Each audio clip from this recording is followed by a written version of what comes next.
واقعہ کربلا کا تعارف کیا ہے اور اس کی اہمیت کیا ہے؟ واقعہ کربلا کب، کیوں اور کیسے پیش آیا؟ ویڈیو میں آگے بڑھنے سے پہلے آپ سے گزارش ہے کہ اہل بیت سے محبت کرتے ہوئے اس ویڈیو کو لائک، شیئر اور چینل کو بھی سبسکرائب کر دیں اور بیل آئیکن کو ضرور پریس کریں تاکہ ہر نئی ویڈیو کا نوٹیفیکیشن آپ کو مل سکے۔ بسم اللہ الرحمن الرحیم۔ السلام علیکم محترم ناظرین، واقعہ کربلا صرف تاریخ اسلام ہی نہیں بلکہ تاریخ عالم کا نادر اور عجیب و غریب واقعہ ہے۔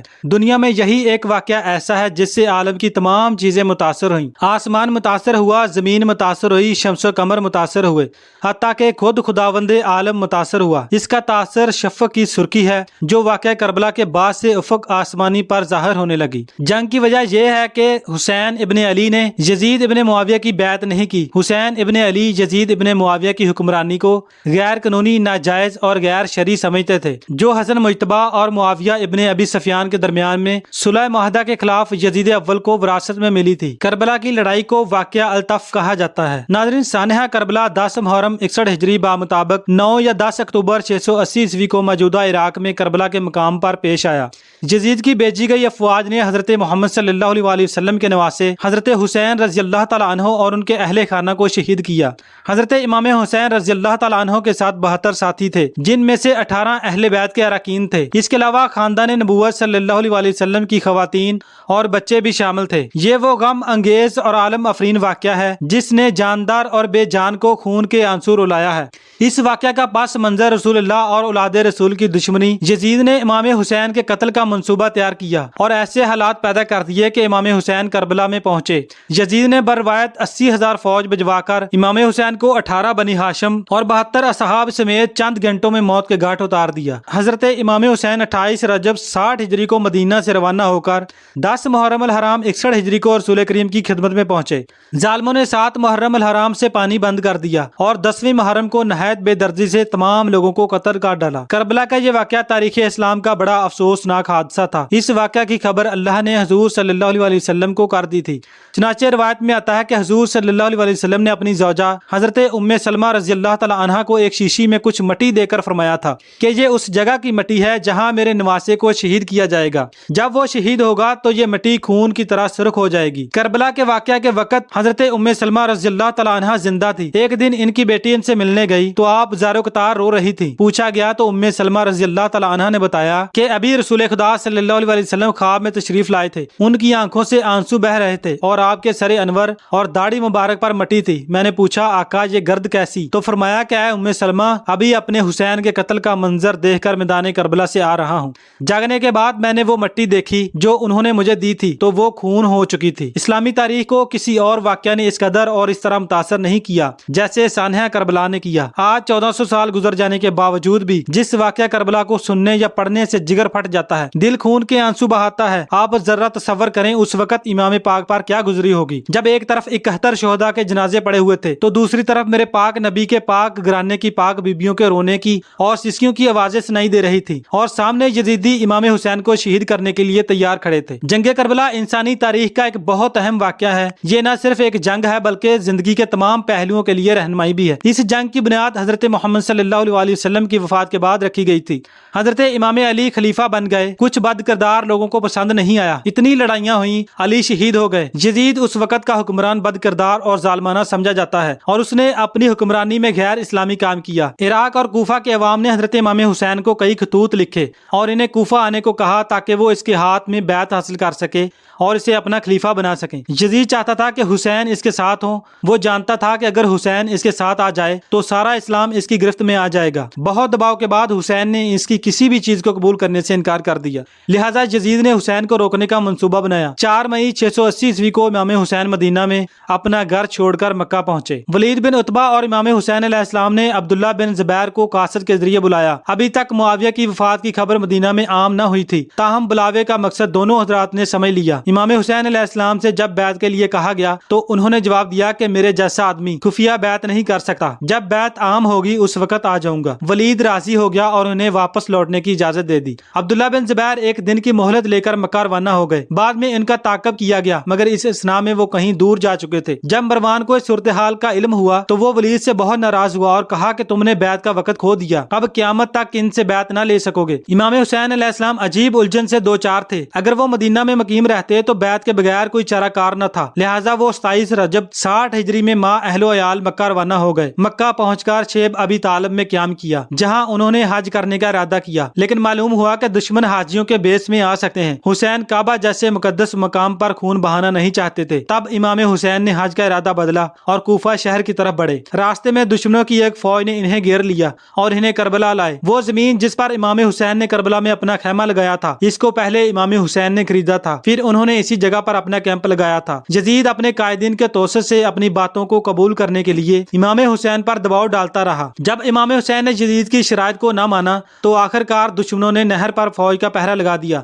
और पानी को हुसैन कैंपों में दाखिल होने से रोक दिया। यजीद की फौज को देखकर कूफा इराक के लोग, जिन्होंने अपना रहबर बनाने के लिए इमाम हुसैन को बुलाया था, वो भी इनके साथ शामिल हो गए। 3 दिन गुजर जाने के बाद जब इमाम के घर वाले बच्चों को प्यास लगने लगी तो हुसैन ने यजीदी फौज से पानी तलब किया। दुश्मन ने पानी देने से इनकार कर दिया। दुश्मनों ने सोचा कि इमाम हुसैन प्यास से टूटकर हमारे तमाम हालात को कबूल कर लेंगे। जब 3 दिन की प्यास के बाद भी हुसैन ने यजीद की बात नहीं मानी तो दुश्मनों ने हुसैन के कैंपों पर हमला करना शुरू कर दिया। इसके बाद इमाम हुसैन ने एक रात दुश्मनों से मोहलत तलब की और उस रात इमाम हुसैन और उनके अहले खाना ने अल्लाह की इबादत की। सुलह की आखिरी गुफ्तगू नाकाम होने के बाद इमाम हुसैन ने अपने साथियों से फरमाया कि जो जाना चाहते हैं उन्हें मेरी तरफ से इजाजत है। इस पर कुछ जानसार और अज़ा बाकी रह गए, जिन्होंने आखिरी वक्त तक साथ देने का अहद किया। इन जानसारों की तादाद सिर्फ 72 थी। इमाम हुसैन अलैहिस्सलाम ने मुख्तसर तरीन फौज को मंजम किया। इसके बाद फरमाया, ऐ लोगो, जल्दी न करो, पहले मेरी बात सुन लो। मुझ पर तुम्हें समझाने का जो हक है इसे पूरा कर लेने दो और मेरे आने की वजह भी सुन लो। अगर तुम मेरा अज़र कबूल कर लोगे और मुझसे इंसाफ करोगे तो तुम इंतहाई खुशबख्त इंसान होगे, लेकिन अगर तुम इसके लिए तैयार ना हुए तो तुम्हारी मर्जी। तुम और तुम्हारे शरीक मिलकर मेरे खिलाफ जोर लगा लो और मुझसे जो बर्ताव करना चाहते हो कर डालो। अल्लाह ताला मेरा कारसाज है और वही अपने नेक बंदों की मदद करता है।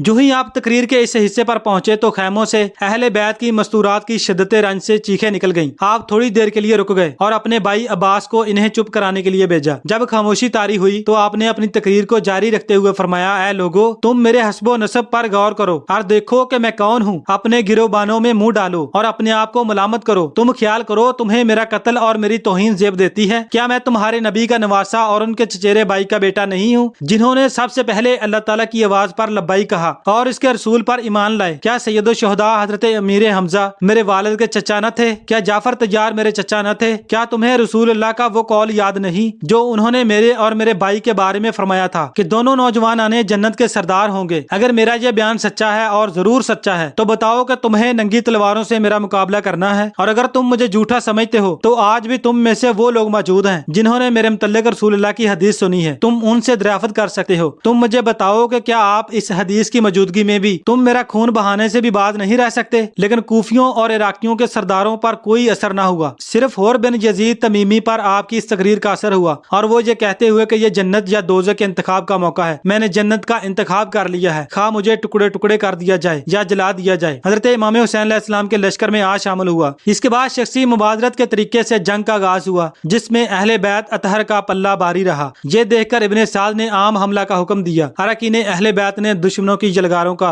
पूरी कुव्वत ईमानी से डट कर मुकाबला किया। फिदाई एक एक करके कट मरे, लेकिन मैदान जंग से मुंह न फेरा। दोपहर तक इमाम हुसैन के बेशतर आदमी काम आ चुके थे, चुनाचे अब बारी बारी मैदान में उतरे और शहीद हो गए। इमाम हुसैन तनहा मैदान में जमे हुए थे। इराकियों ने आपको हर तरफ से नरगा में ले लिया, मगर शहीद करने की किसी को भी जरूरत न हुई, क्योंकि कोई न चाहता था कि ये गुनाह इसके सर हो। बिल आखिर शिमर के अफसाने पर जर्रा बिन शरीक तमीमी ने यह बदबख्ती मोल ली और हाथ और गर्दन पर वार किए। सनान बिन अंस ने तीर चलाया और आप गिर गए। इसके बाद शिमर ने इनका सर पीछे की तरफ से काटकर सर तन से जुदा कर दिया। इन्ना लिल्लाहि व इन्ना इलैहि राजिऊन। 10 अक्टूबर 680 ईस्वी को नमाज फजर के बाद से होने वाली इस लड़ाई में इसे लड़ाई कहना दुरुस्त नहीं होगा, क्योंकि एक तरफ लाखों की फौज थी, दूसरी तरफ 72 जानसार और चंद नफर का कुनबा था। लेकिन मौरख सिर्फ जंग लिखते हैं। वैसे इमाम हुसैन के साथ सिर्फ 75 या 80 मर्द थे, जिनमें 6 माह से 13 साल तक के बच्चे भी शामिल थे। इस्लाम की बुनियादों की हिफाजत के लिए करबला में 72 अफराद शहीद हुए, जिसमें दुश्मनों ने 6 माह के बच्चे अली असगर की गर्दन पर 3 जहती तीर मारा। 13 साला हजरत कासिम घोड़े समोसे पमाल हो गया और 7 बरस और 8 बरस के बच्चे ओन मोहम्मद सर पर तलवार की जरब से शहीद हुए। इब्ने ज़ियाद के हुक्म के मुताबिक आपका सरबरिदा जिस्म घोड़ों की टापों से रुंधवा दिया गया। बाद में तमाम शुहदाए अहले बैत के सर नेज़ों की नोक पर रखकर पहले इब्ने ज़ियाद के दरबार में ले जाए गए और बाद में दमिश्क में यजीद के दरबार में ले जाए गए। यजीद ने इमाम हुसैन के सर को अपने सामने तिश्त पर रखकर इनके दंदान मुबारक को छड़ी से छेड़ते हुए अपने कुछ अशार पढ़े। इसके शेर को सुनकर और यजीद का फखरिया अंदाज देखकर दरबार में मौजूद एक यहूदी सफीर ने कहा कि मैं हजरत मूसा अलैहिस्सलाम की औलाद से हूँ, मेरे और उनके दरमियान में 70 पुश्तें गुजर चुकी हैं, मगर इसके बावजूद यहूदी मेरी बेहद इज्जत व तकरीम करते हैं, और एक तुम हो कि तुमने अपने नबी के नवासे को शहीद कर दिया है और अब इस पर फख्र भी कर रहे हो। ये तुम्हारे लिए डूब मरने का मकाम है। लोग कहते हैं इमाम शहीद हैं, इसके लिए रोया न करो। अरे दोस्तों, करबला का वाकया देखकर तो पूरी कायनात रो पड़ी थी। अल बदाया व नहाया में हाफिज इब्ने कसीर लिखते हैं, जब इमाम पाक शहीद हुए तो असर का वक्त था, लेकिन जैसे इमाम हुसैन शहीद हुए तो आसमान सुर्ख हो गया, सूरज छुप गया, दिन को तारे नजर आने लगे। यूं समझो कि सूरज ने शर्मिंदगी में अपना मुंह छुपा लिया। आज किस्सा मुख्तसर करते हुए आपको सुनाता चलूं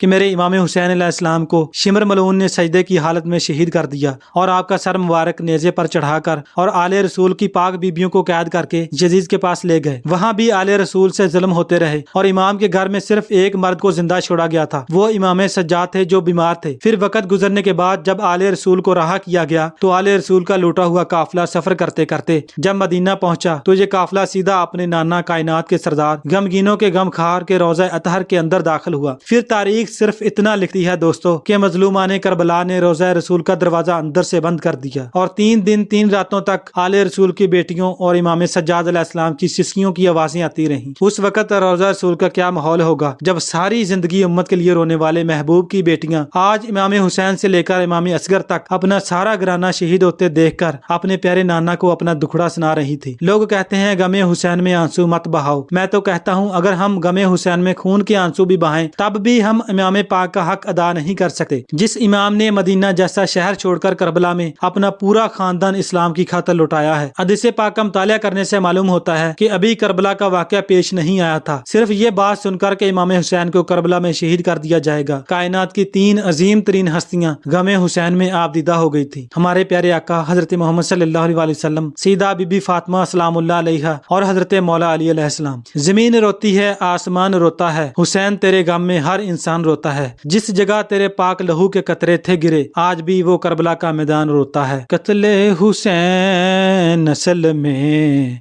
मर गए यजीद हैं, इस्लाम जिंदा होता है हर करबला के बाद, इस्लाम जिंदा होता है हर करबला के बाद। सुन्नी मौरखीन का इत्तफाक है कि इमाम हुसैन और आपके सहाब को 11 मुहर्रम सन 61 हिजरी के दिन सुपुर्द खाक किया गया। अल्लाह ताला हम सब को अहले बैत से सच्ची सुच्ची मोहब्बत करने की तौफीक अता फरमाए। आमीन सुम्मा आमीन। वमा अलैना इल्लल बलागुल मुबीन।